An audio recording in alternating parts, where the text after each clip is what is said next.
go ahead and Start. do that. Brian, go ahead and hit start, and it'll take us about a minute to go live there. And once that's live, Brian, go ahead and let us know. I've clicked broadcast live. All right, guys, welcome to ClueCon Weekly. Today is April the 22nd. Today, Chris Rienzo is joining us.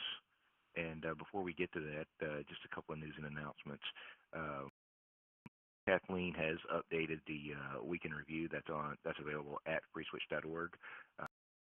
Just a few bug fixes in there, so there's not a lot to report on that area. Most of the effort has been going into the new video branch development, so you guys keep an eye out for that. That'll be coming down the pipe really soon. As an update for that, everybody has been asking about dependencies needed to build a video branch. Me and William King are working on that right now, and we should have a surprise out for that very, very, very soon. And that will be coming down the pipe. Watch for the announcement on that, because we're going to make that super easy for you guys that want to start getting in early and start testing that. And we're playing with those video features. So just keep an eye out for that. If all goes well, that will be available within the next 24 hours. So just watch out for that. Anyway, Chris, are you with us? Yes. You hear me? Oh, yeah. I'm going to let you just go ahead and take over at this point, and you can intro yourself and let everybody know who you are and what you've got going on over there. I know you've got some interesting stuff with Lua and PCAP Zip toys to show us today. I do. Just bring up the screen share now.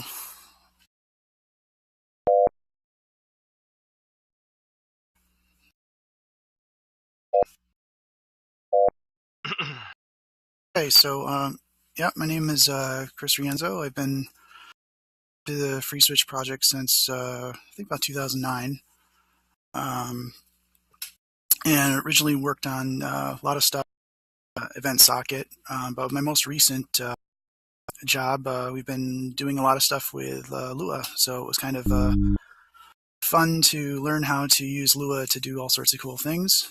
And I guess I'll share some of the things I kind of learned about that, and some of the tools that we put together to kind of monitor what's going on with our applications and the calls. Okay, so the tools that we're using with it are primarily Graylog and zipdump. And of course, we're using mod Lua. So some of the reasons why we picked mod Lua was just that it was, very easy to follow the code. Support in FreeSWITCH is great. It's very fast to get it up and running. Some of the issues with it was that it's kind of difficult once you start trying to manage multiple call legs outside of the applications that FreeSWITCH provides for you already, like Bridge. So if you try and do anything outside of Bridge, as far as managing multiple call legs, it gets a little tricky. And it can be a little slow, because it looks like every time the Lua script runs, it has to get compiled. So I did find a little bit of an optimization on that, is if I pre-compiled the code ahead of time, it would speed things up quite a bit.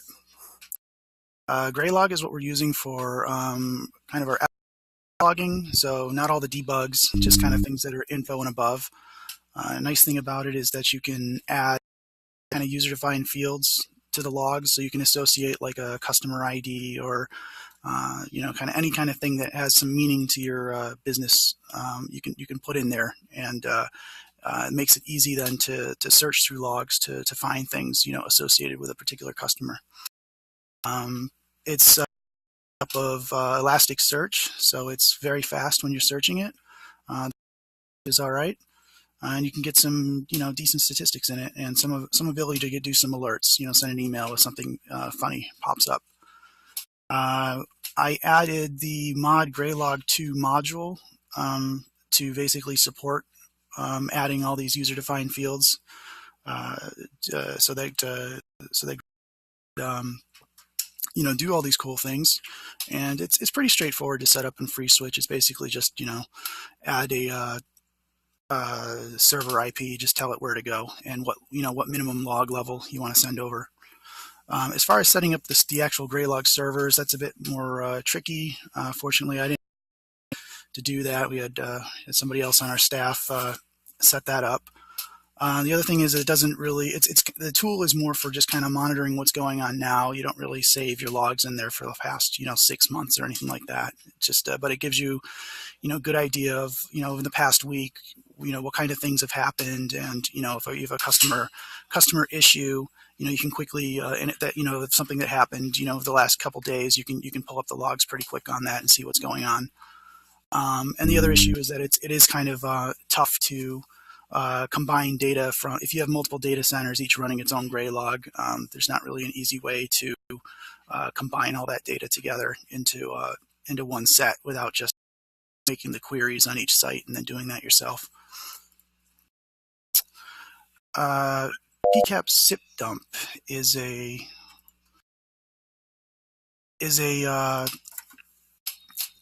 kind of a really simple, dumb application. It just basically just captures everything. It just captures all the UDP traffic, and if it can spot something that looks like SIP, it then tries to associate it with its own file. So what happens is you end up with basically a PCAP file for every for every phone call that comes through. It is single-threaded, so it's not going to take advantage. If you have a 16-core, it's not going to take advantage of that. And some of the algorithms inside of it to deal with figuring out which file to put the packets in are not very good. But if you're handy with C++, you can use standard template library maps and stacks and things like that to overcome those issues. Also, if you end up having any fragments, it's not going to be able to pull all those together either. And of course, if you're recording, you have privacy issues you got to deal with. Switch logging goes, it was it's very, very new logging module. Get all the data you need right in the call. Just dump it wherever you want it to go. So it's very easy to extend that. Some things that might have been a little nicer would have been if this to set more of these kind of user-defined kind of fields or metadata with the logs from within the core. I kind of worked around that by just kind of tunneling it through the actual log message. But if it was something that was in the API, that'd be kind of handy. And also a similar idea being to allow to kind of mark certain channel variables as being associated with log messages. That'd be kind of nice too. There are things here about timestamps. The resolution uses a soft timer, so you'll end up seeing like 5 logs with the same exact timestamp, which is normally not a problem when you're logging to a to a file. But if you're sending it to a database where it's using timestamps to order the logs, you kind of want better resolution than that. It works around some of those issues. So how is it all put together? Basically, we have a Graylog server which has Elasticsearch on it, and it's just receiving logs over UDP from FreeSWITCH. And at the same time, we have another server that's doing the packet capturing, and it's catching all the SIP and the RTP. And all these servers have basically an HTTP interface, so that your standard web browser, you can log right onto the Graylog server and do any of the searches you want. And we provide all of our over HTTP as well, with URLs that are kind of well known. So if we know a call's UID and which data center the call is in, we could basically programmatically figure out where to go look to find it. So to set it up, like I was saying with the Graylog, it's pretty easy. All I had to do is just put in this, the server address and the port and the log level, And then this there's a section underneath of fields where you can map channel variables with fields to show up in the gray log. Basically, if the session is still around when this log, when this log message is being processed, find that session variable and stick it in the log, so that. And the nice thing about that is if there's any internal FreeSWITCH messages that you want associated with like a customer ID or something like that, then you can do that. And to basically, if you were going to use Lua to do some of these logs, and you wanted to add some information to the logs, there's this log fields little tag that you put at the beginning of your log, and then in brackets you just do comma, or it's just a comma separated name value pairs. And so this example that I have here shows like a customer ID being set and a call group being set, and then the other example below it shows this other little special notation where it was this this @ pound and then the name of the field. And what that does is it'll tell mod Graylog to send that value over as a number, so that the Graylog server can do its statistical things like calculating averages and medians and all those kinds of things.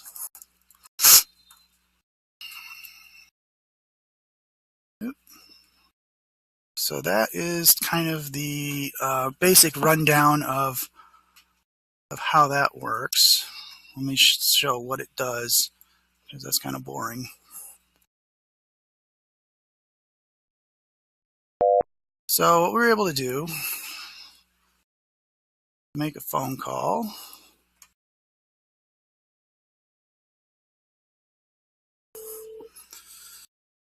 It's ringing.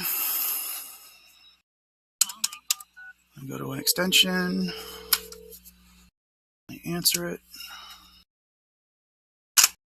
And the call. And then if I search for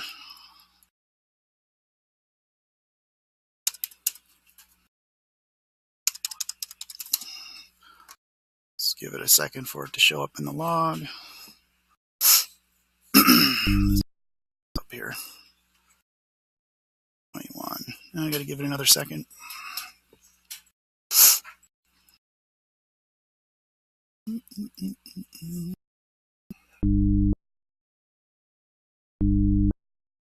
There it is. Okay, so what this did was it. This isn't actually part of Graylog. What this is this is a kind of a tool that we built, which uses Graylog's APIs to run the query. So we have this special log that we send in our code call report, and it's sort of it's basically like a CDR, except we're sending it over UDP to the Graylog, and it sends information. And what this thing will do is it will search specifically for those calls, any field for this phone number that I put in, this 555-555-8210, and it will return all calls. And what we do is we have them by each one of these little gray boxes here is a call group, and so we can see all the call legs associated with those calls, and we can see what happened.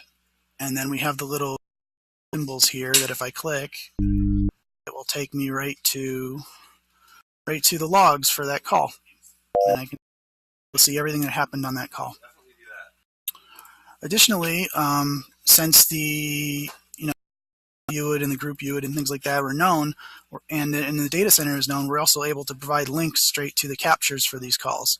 So then I can click on the little SIP link, and it will give me the PCAP for this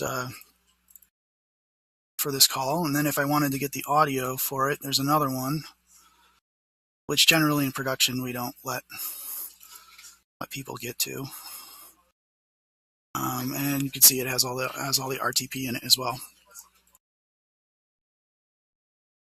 So the nice thing about that is, our support, when they have issues, they can come in here. They don't even really need to know like all the different fields they can search. They can just basically type in the phone number, hit search, and it'll show like over the last 7 days all the calls that hit our system. And they don't even have to know where to look, as long as they got these things up here that we can click to say where to search. So you can just click them all and it'll search everywhere and tell us where the call came from. The other thing we have which basically shows all the call legs all together in one log. So that's kind of nice. So inside of the actual Graylog itself, so this is the UI that Graylog provides. And so this would be a search specific to one, data center. And the query language is, it's not too bad. It's all right. And I can tell it to show me all the calls. Well, let's do a little longer than that. All the calls over the past hour on my test server. And it'll give you a little bar chart with that.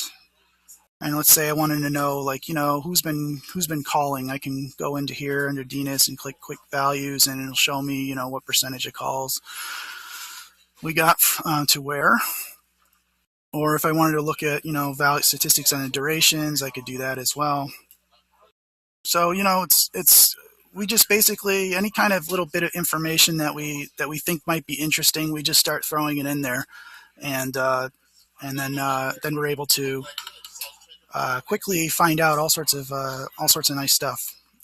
Like one example, last week we had a heavy volume coming in that was unexpected, and so when I went into the site on I clicked on the this DNIS field and saw the quick values. That basically there was one phone number taking like 20% of our traffic. So that was pretty handy to.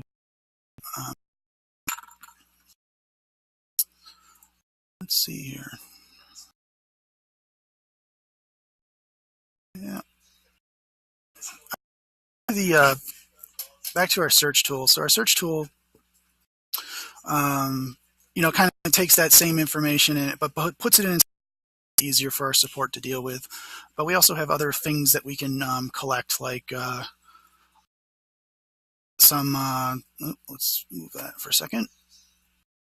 So we can basically take all of our data from all our sites and use it to plot things like how much volume and how many channels are being used, and and things like that. Things that we'd want to gather across all the sites. So that's kind of nice too.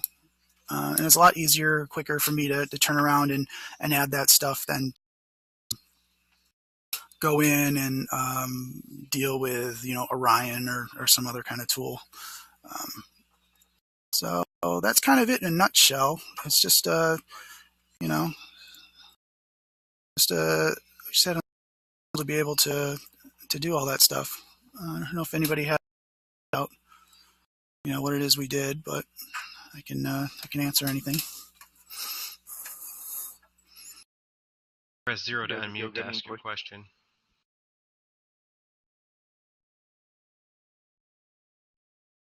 You can ask an IRC. Anybody have any questions?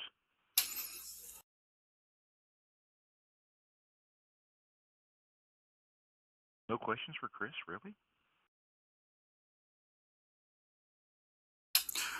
Well, it's about. Nobody's usually interested in anything I'm working on except for me. I always do all these weird things that people don't care about.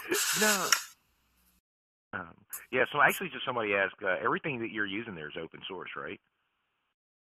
Everything except for the our search tool is not, and at the moment that the SIP capturing, the optimizations I made to it isn't, although I'll be able to free that up if anyone's interested. But there's a lot of ways to do capture.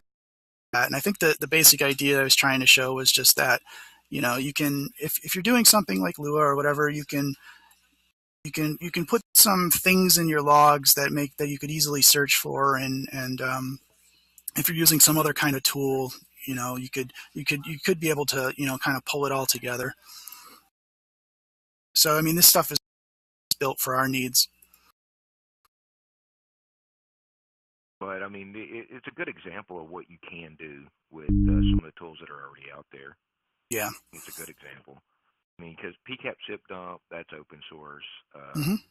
Mod Graylog servers, those are open source. So, you can set that stuff up, and then with Lua or whatever else language you like to script FreeSWITCH, kind of help tie it all together. Yeah. I mean, I think that ties in really well also with, some of the stuff that people are doing out there with, say, mod HTTAPI or XML curl, because you can feed stuff back into the dial plan there and execute things to add you some extra log lines. Mm-hmm. That sort of fun stuff. So, yeah. So, no questions for Chris? Anybody? If nobody else, I'm going to have a little tangent question here. That's, I know, something that you work quite a lot on, Chris. How's mod Rayo these days? Oh, it's getting a lot of use in the adhesion community still. They've been tasking me to add all sorts of support, better support for speech recognition. So you can do quite a bit with it. I mean, if you're really into, building, IVRs with, you have like a, MRCP server with real decent speech recognition and not, pocket sphinx, but like a real speech recognizer. You can put together pretty quickly some real good apps to do those things, because that's pretty much what they're focused on, being able to build those kind of apps. Well, I don't know what focus, but it is one of those areas a lot of knowledge in, and they've really made the interface nice to build those kind of apps. They're generally pretty hard to build. I know I've seen some apps that are written version that do some pretty cool stuff out there. I think the early ones was a voicemail platform that scales really large for a lot of people. So there's some pretty cool stuff out there for it. So all you got to do is look around out there. You can find the people are doing with FreeSWITCH. For you guys that don't know, that really don't know a lot of there are a lot of these guys like Chris. They have day jobs. What they have to do for their day job to keep their business going. So, and they contribute back. So you guys, Chris is always around IRC and helping with stuff like this. So you guys ask. You'd be surprised these guys can answer you on, when they're around on IRC just helping out. So, Chris, I have a want question. to say thanks for. Yeah, go ahead, Brian. On this search utility where you have the graphs, what plugin did you use to generate this graph? Yeah, hold on a second. What did you use for the graph? Yeah, I didn't write the tool. That was my coworker did it, but he says go Google Charts. Google Charts, okay. Yeah. One question I had. Yeah, I think it was all pretty much just HTML and CoffeeScript, and it's nothing. I mean, it all looks simple now looking at the code, but there were a lot of hours spent making it all work. And our support guys now.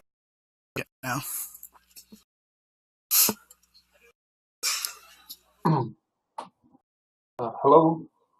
Yes. Do you have a question? Yeah, I do actually. I'm sorry I missed the first part of the presentation. This Graylog, it's actually another application, right? I mean, you just write a module. Yeah, it's so the Graylog is it's like a log, and it's a different, so it's on a different machine. We'll have one, and then our cluster of FreeSWITCHes and other servers will send their logs over to the Graylog server, which will then feed it into Elasticsearch, which will index it. That enables all the nice searching goodness. So this is the one at graylog.org, right? Yes. And also, there's I did have a support ticket for adding what's the other tool? Logstash, I think it is. Logstash. But so it can talk to either of them, because I think Logstash also understands the format, the Guelph running over the wire. So if And I it understand, also is built on top of Elasticsearch.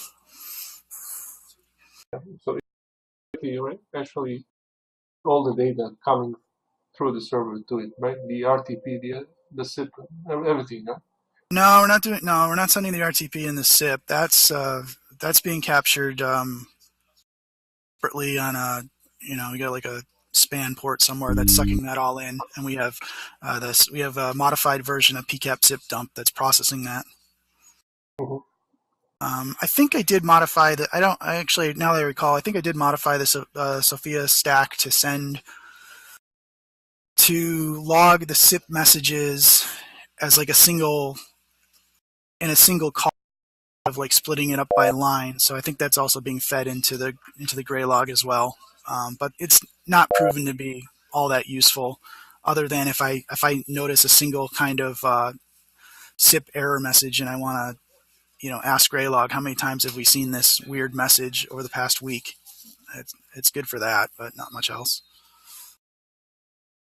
Mm-hmm. Okay, as I said, I missed the first part, so I'm sorry. Sure. We do have this recording live to YouTube, so you can look at it later. Oh, good. Thanks.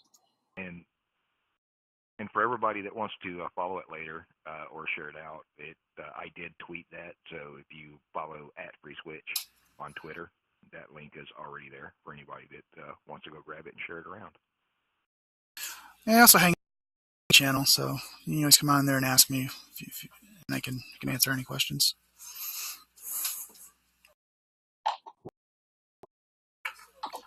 So the key thing is that we don't use the tool to capture everything, because I don't send debug level messages to the log server because that's just ridiculous. We still have mod log file running, in the background, collecting kind of like in a nutshell what's going on in the call, just the most important information. And then if I really need to drill down in and look at what's going on inside of FreeSWITCH, then I can go onto the server and poke at the logs. But we find that that's not really. I mean, FreeSWITCH is very, if I'm having to do that, I mean that means there's kind of a interesting, unusual FreeSWITCH bug that's going on. So most of the time, we get all the information we need right from Graylog itself.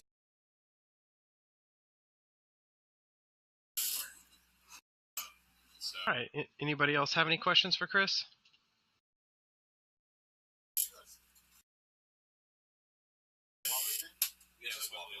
All right, guys. I'm going to. All right, guys. I'm going to Before queue you up do a. that, Brian, Yeah, go ahead. before you queue that up, I just want to say thanks to Chris for coming out today. You guys can find him on Twitter @CRienzo, or he's CRienzo in IRC. So you guys say thanks to him when you get a second, and I would like to extend a thanks from the ClueCon Weekly team for him coming out and demoing this stuff today. Because he's always doing some really cool work over there. So you guys keep an eye out for that. And so also, Brian, I think you've got a promo here that you want to do now. Yes, I do.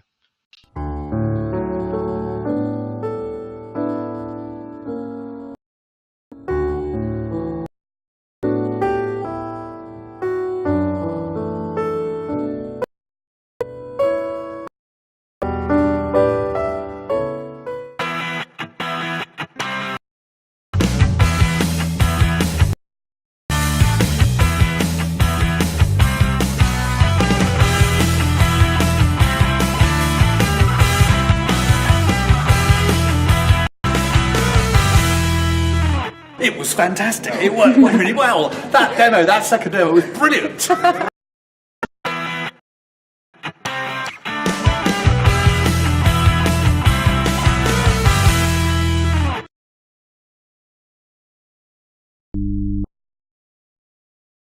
guys, if you've not registered, get your registration in.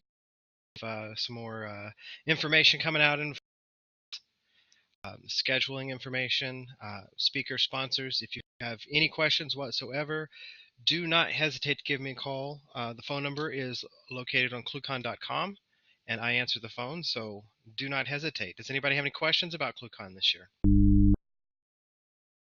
I got a question. Yes, shoot. Who are the speakers going to be? Well, so far, we've got a list of speakers we've not settled. Anthony, me, Mike. I'm pretty sure William will be doing a talk. Giovanni, Skype, he'll be there. We've not really. Go ahead, Ken. We haven't settled on that yet. That was kind of a leading question there, Brian. Right. Because there's a lot of we still have slots open for that. You've got some more time to get your talk proposals in. So go to ClueCon.com, hit that call for speakers link, and there's some information on there. What kind of talks and what works really well at ClueCon. And there's also a link there for you to submit your proposal on ClueCon and all the information we need for that. So if you haven't got your speaking proposal in yet, do that now so we can start nailing the schedule down. So there's always all kinds of speaking slots available. So even if you don't have a topic where you think it's going to take the full half hour or longer, let us know, because we do have lightning speaking slots available, and these are just 15-minute slots. So you get about 10 minutes to present, about 5 minutes for Q&A. And so let us know you to give us those proposals so we can get you on the schedule if you're available, and so we can get the best speaking proposals also. So even if you think you don't have a good topic, go ahead and submit anyway. That lets us, out there. And so, I think guys like Chris Rienzo should submit stuff if he hasn't done so already, and everybody else too. So it doesn't matter what you're working on. It doesn't have to be FreeSWITCH related directly. It can be anything related to communications. So get those in now while you can.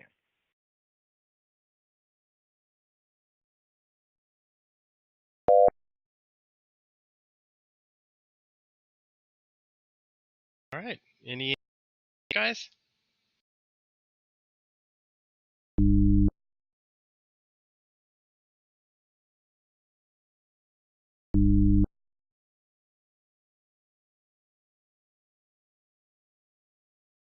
Audio dropped. You're still here, Ken. Go ahead and let's wrap. All right, guys.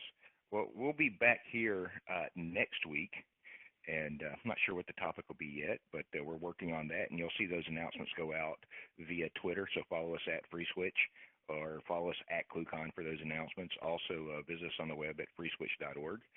We'll be posting this up shortly, so you guys visit us in. Come back next week right here on 888 at 1 p.m. Eastern. Thank you, and have a good day.